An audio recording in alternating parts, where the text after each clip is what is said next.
Magbabalik po ang kape at balita. Noche Buena na mamaya ha, pero marami pa rin sa ating mga Pinoy nagkukumahog mamili ng mga pangrekado sa Noche Buena. Ngayon, kumustahin natin ang presyo ng mga bilihin sa merkado sa ulat ni Bernadette Reyes. Bernadette, good morning! Good morning, Susan. Mukhang nakagawian na nga ata talaga ng mga Pilipino ang Christmas rush, kaya kung kailan last minute ay saka nagkukumahog ng mga ihahanda sa Noche Buena.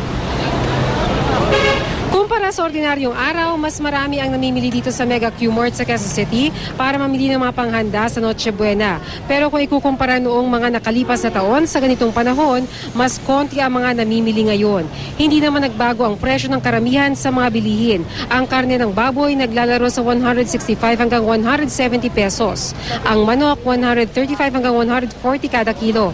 Ang hotdog, depende sa brand, 130 hanggang 170 pesos kada kilo. Ang hamon, 140 kada kilo. Mas mahal naman ang sliced ham na mabibili sa halagang 160 pesos kada kilo.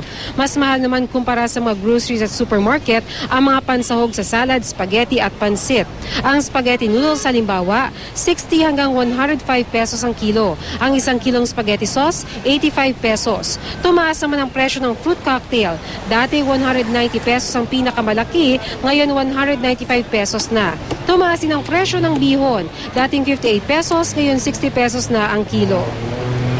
Susan, bukas itong Mega Q-Mart dito sa Quezon City hanggang alas 7 ng gabi. Pero kung meron pa rin daw mga mamimili ay hanggang alas 8, i-extend nila yung kanilang operating hours. Samantala, doon naman sa babiyahe dito sa palibot ng Mega Q-Mart sa Quezon City ay mabigat ang daloy ng trapiko, lalong-lalo na yung EDSA southbound sa tapat nitong palengke dahil marami pa rin ang mga nagsasakay at nagbababa sa mga bus terminals. Susan? Maraming salamat, Bernadette Reyes. Merry Christmas sa'yo! Merry Christmas!